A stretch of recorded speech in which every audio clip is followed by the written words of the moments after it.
Thank you, Gloria, and thank all of you. And now we have time for some questions for our panelists. We'll do this the same way we did earlier. If you have a question, please raise your hand, and we'll wait till a microphone gets to you. Sure. Thanks. Peace. I had a question for Dr. Perez and also one for Dr. Excuse me if I mess up your name. Pritzker? I think, is that right? Yeah, that's right. All right.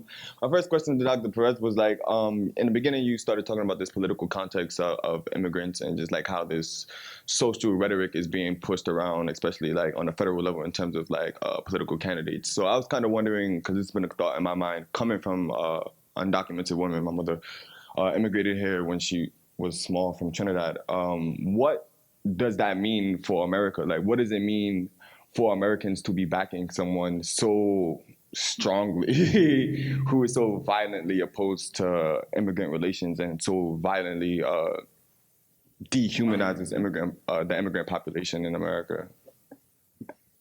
It's a great question. I mean, I think it's a reminder of sort of our conflicted relationship with our immigrant background as a nation. And that Donald Trump is not that's not the first time that's happened. It's a cycle in American society. I think one way to look at it from a civic engagement perspective is that in recent times when we've seen sort of this increase of anti-immigrant rhetoric, we've seen a response from the immigrant community in terms of civic participation.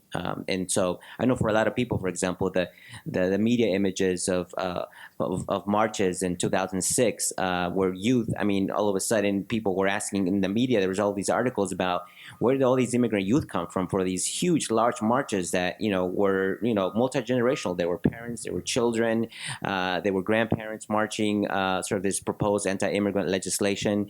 And so, sociologist Ruben Rumbao writes about this reactionary identity that immigrant youth develop as a result of these anti-immigrant messages where, up until that moment, they're kind of indifferent about their background and their heritage. But the moment that they start to see all of this play out, this anti-immigrant rhetoric, many of them become empowered and they use sort of that newfound value of their identity as a way to become civically engaged and to become activists. And so we see a rise of youth activism and among immigrant communities when that happens. And so given sort of those previous experiences, my hunch is that this continues, that there will be a response. And what's different now than before, I think that there's a tremendous national infrastructure that Dreamers have created through the Dreamer movement that will allow them to leverage even more youth empowerment on levels that we haven't seen before. That's, if I had a crystal ball, I would say that's a very likely scenario. And I think that's a good thing in terms of youth empowerment and engagement, because I think, it'll allow for youth that perhaps don't have those opportunities to become civically engaged, to do so in response to something that that they need to respond to, that we all need to respond to. But I think, for me personally, I would love to see youth being at the forefront of that. Thank you.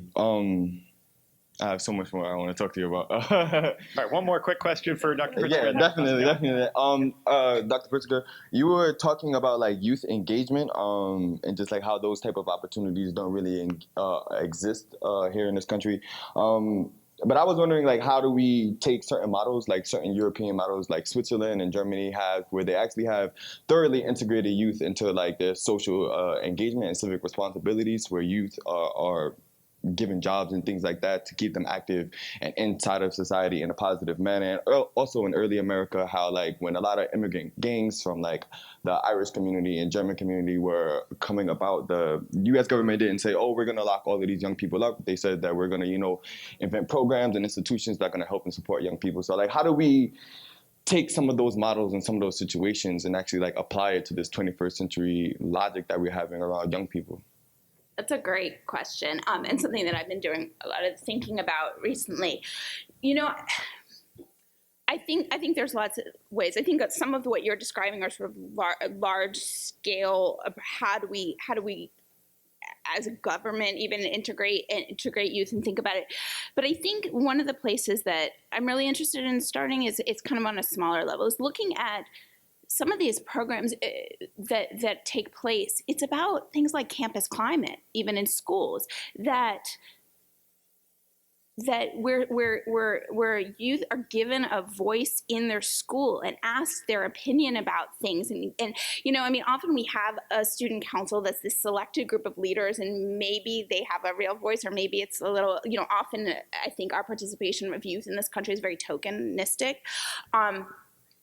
And thinking about how we can actually create climates where youth voice matters. And just to take an example, there's a program I recently read about in Australia where literally, forget adolescents, they go to preschoolers. Okay, we're talking top 3 or 4-year-olds, and they're asking them in developmentally appropriate ways, what do you find effective? What do you like about your school? What do you not like? What do you wish was different? What do you wish you had more of? And then they're taking that and bringing it back and incorporating it into a preschool. That's not usually how we think. I have 2 kids in preschool now, and nobody's asking them what they think about their preschool. And so I think there's some of just even that culture of incorporating kids' voices and thinking about where are ways that we can do this. Even just starting, can I do that in the school that I'm teaching it? Can I do that in my classroom? We're often scared that it's relinquishing control where it may not actually be. And so I mentioned this program that I've been doing a lot of work in partnership with a university in Wales, because Wales is actually the only country that has created its own national policy reflective of the UN Convention on the Rights of the Child, saying that every policy actually in that country has to have due regard for the convention, so they have to think about youth participation. And so they've been doing varieties of just school-based interventions, and like I had kind of alluded to earlier, the teachers once they give youth a voice, once they're allowing, give already suggests that the youth don't, but once they make room for the youth to have a voice, instead of seeing it as relinquishing room in the classroom or in the school, it's made for a stronger community. So I think we need to look at that and think about that. I do think you're also getting at sort of a larger systemic structural approach. Another thing I have seen, even not just schools, but on a governmental basis, so there's a lot more of youth advisory councils, youth budgetary councils, government. I think in Argentina, there's a whole parliament, a youth parliament that has some portion of the country's budget that they can make decisions about. There are some youth councils here in this country, but they're very few and far between. That being said, I want to be fair that globally in a lot of these contexts, they're really struggling with the difference between participation and meaningful participation too. And so I think we need to start thinking about how do we have participation, and then how do we make that participation be meaningful. Thank you for those questions. Other questions? Yeah, right up front here.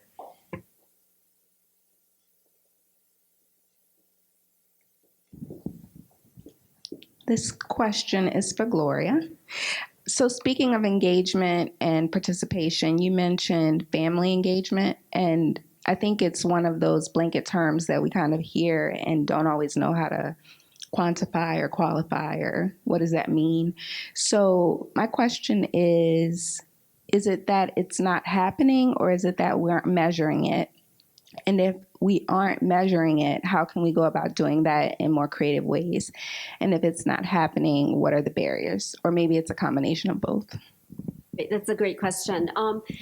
I believe it is happening somewhat. And I think that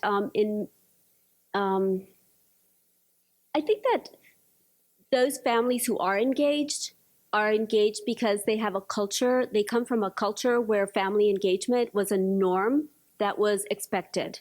And I find that when you talk about the immigrant population, family engagement in most Latin American school systems is you do not go into a school unless they call you. And here, the expectation is the parents need to be more engaged in the schools. Right? So most Latino families will not necessarily go to their kindergarten classroom where their child might be. It's like they don't feel they're invited or they're welcome to join in just as an observer, for example. And many membership groups who have that sense of agency, they'll just go straight into the school. They won't even ask, and they'll just go to the classroom. So that's what I'm talking about, the concept of teaching the families how to be engaged. I don't feel like school systems measure that. It's like, how many families are coming in that didn't come in before? It's like, what are we looking at? How are we teaching our teachers how to engage with families? How are we teaching our teachers to feel comfortable in bringing families into your classroom that don't look like you or don't look like those kids that you, or those families that you are comfortable with? And it's that uncomfortableness that causes that wonderful chemistry. And I kind of think that we need to re-examine what are we teaching our teachers that are coming out of the schools? And how are we teaching them to actually engage with families that don't look like them? Because that's what's happening. And it's very difficult for most school systems to find teachers that are diverse enough that will represent who's sitting in the classroom. So. Gloria, sort of following up on that, one of the interesting things that happens in a lot of families is you'll have a child who speaks English pretty well. They're in school every day, and so they're learning, but you might have a parent who doesn't feel comfortable communicating with the school in English. And it's not only a barrier in that regard, but it also sort of flips the responsibilities if the child is being given information from the school. Do you see that playing into sort of the interactions with families locally here? Do we do enough for reducing the language access barriers? Oh, that's a really good point. I feel like many times our students, our elementary school students, serve as the voice for the families who don't speak English. So many times an elementary school, like say a third grader, might accompany their families when they're signing a lease to the apartment, or they might be interpreting at a doctor's office. They might be interpreting for them to buy a car. So all of a sudden that child is taking on an adult role. And then they come into the classroom, and then all of a sudden that the teacher is expecting that child to be a child. So, but the child, so at a certain point in time in the process, there's that struggle. It's like at home, I am the gatekeeper of information. And at school, all of a sudden I'm a child and no one's listening to who I am. And then there's that struggle that a lot of times teachers don't understand how to embrace as a positive leadership quality that child is learning. Do you see what I'm saying? But there is language access is a big issue, and it's still problematic. Right. Even though we say that we need to use interpreters, and then it goes back to funding, and it goes back to all of these other questions that, again, if family engagement was a priority and that's what we were counting, maybe we would back it up with funds in order to make that happen. So, excellent. Thank you. Yes, a question here. Keep your hand up and we'll get the microphone to you.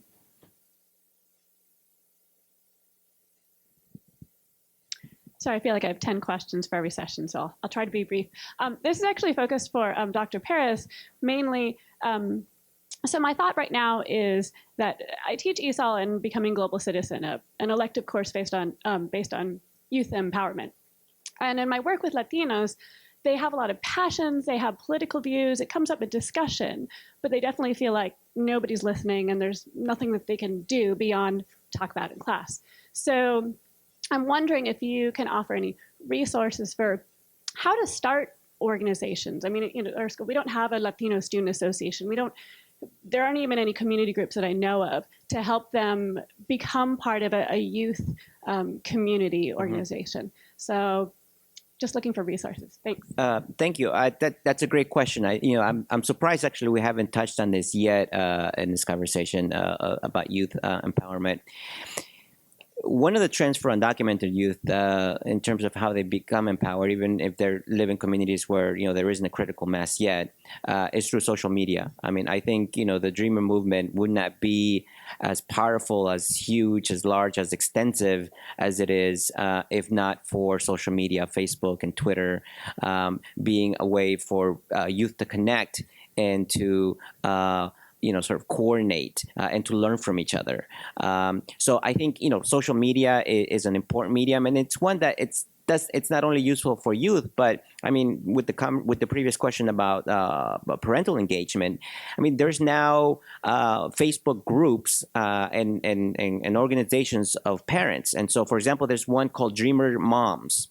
And these are, so, what's really interesting about, previously we talked about how do parents model civic engagement.